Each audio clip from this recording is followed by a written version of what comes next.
Just hours ago, a state of emergency declared in Georgia as Hurricane Florence bears down on southern coastline. Whether it's late night downtown, you're looking to get something to eat when you're hungry, or say hurricane, there's always a place to go eat. The local lake that has been closed for 16 years will soon be open to swimmers and boaters. This is Northeast Georgia's only local source for TV news. From the Grady College at the University of Georgia, this is Grady News Source. Good evening and welcome to Grady News Source. I'm Casey Rose. And I'm Ross Crowell. All 159 counties in the state of Georgia are under a state of emergency as Hurricane Florence draws closer. This afternoon, Governor Deal said the state is mobilizing all available resources to protect the public.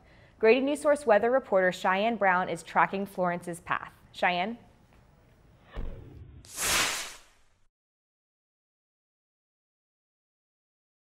Are clear now, but make no mistake, Florence is coming. This Category 3 hurricane is projected to be the most destructive hurricane to hit this far north on the East Coast, since 1954.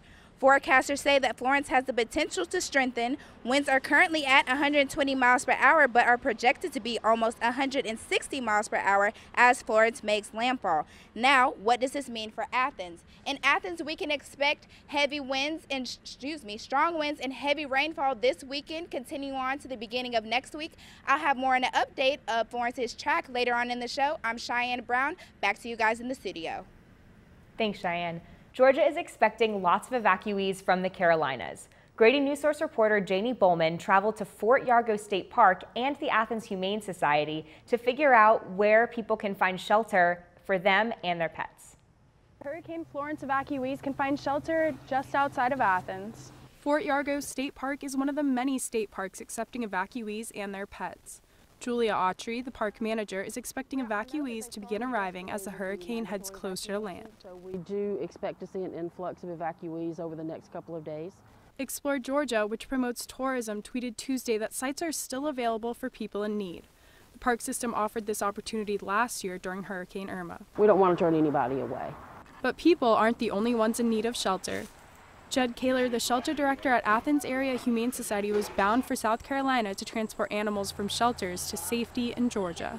So luckily we have the resources to go help with the South Carolina evacuations. The Humane Society notified its volunteers and fosters that they're accepting animals who will need homes. Kaler said others wanting to help can make donations to the shelter. Donate, we need the money for the gas for the van, and then feeding the animals. For Grady News Source, Janie Bowman. An iconic southern restaurant chain is also getting ready for an influx of evacuees. Grady News Source reporter Caroline Elliott joins us live from Millage Avenue with how Waffle House prepares with its own storm center.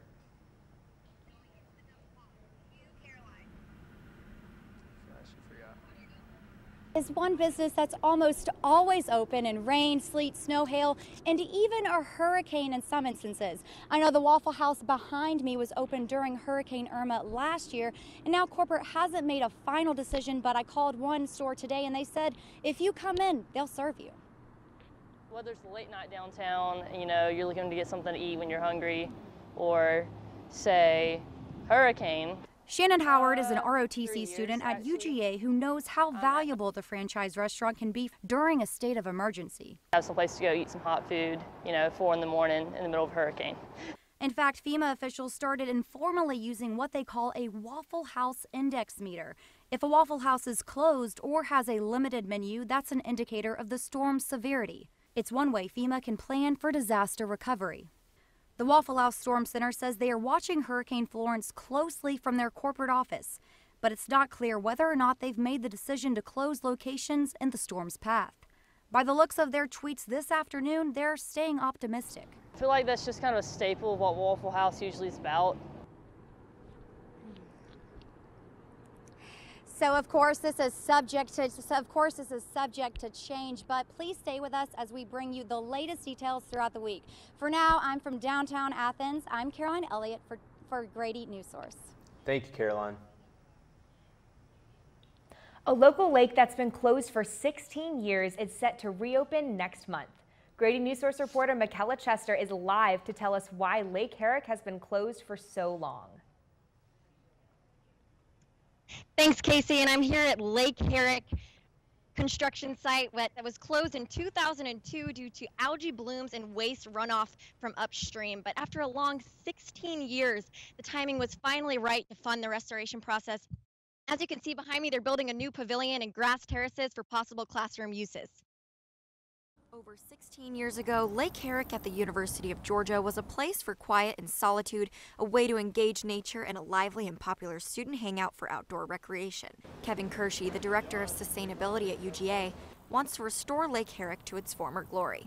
My secret hope and goal is to get more people engaged with the lake, out on the water, on paddle boards or in kayaks. I want people to fall in love with that place. Lake Herrick originally opened in 1982, funded and developed by the Warnell School of Forestry and Natural Resources.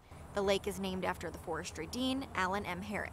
But from 1982 to 2002, there was a lot of development in the watershed, leading to more storm water runoff and sediment with pollutants such as oils and metals from cars, pesticides, and fertilizers. Over time with urbanization, the water quality degraded and toxic algae blooms took over. That could be harmful to human health. So the lake was closed down.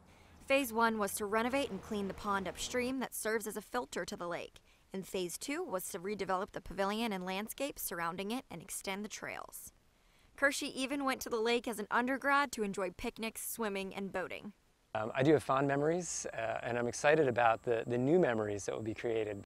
Michaela Chester, Grady News Source. And the opening ceremony is set for October 17th. President Moorhead will be right here speaking to introduce the new opening along with student tours to check out some of the flora and fauna unique to this area. Thanks, Michaela. A new booze ban will impact most fraternity chapters at UGA. The North American Interfraternity Conference announced the ban earlier this month. This policy prohibits chapters from having beverages with more than 15% alcohol volume at chapter facilities and events, meaning all hard liquor. There is an exception for events with a licensed third-party vendor. 25 UGA fraternities report to the NIC and will have to follow the ban, but they aren't the only ones who will be affected. Liquor stores get a lot of business from fraternities buying now banned hard liquor. First semester last year, I would have to go and get the liquor for stuff, and we'd use $500 between mixers, beer and liquor and all that for socials. NIC fraternities will have a year to adopt the new policy.